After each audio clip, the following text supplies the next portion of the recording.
जय हिंद, मी फिरोज तडवी आणि आपण पाहत आहात GN न्यूज। रावेर एसटी आगारातील चालकाची आर्थिक अडचणीमुळे आत्महत्या। सविस्तर वृत्त असे की रावेर तालुक्यातील थेरोडा येथील कन्हैया भिकाटकडे वय 46 हे थेरोडा येथे पत्नी व मुलासह राहत होते।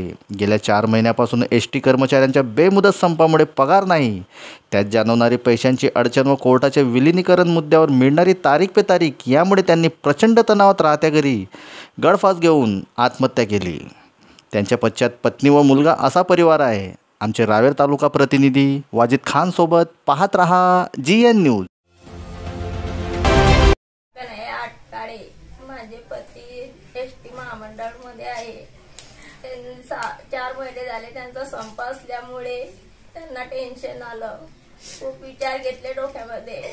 बाहेरचं कर्ज असल्यामुळे ते पण भरू शकत नव्हते, घरातले खर्च जास्त वाढत होते, त्यामुळे त्यांनी हे पाऊल उचलले।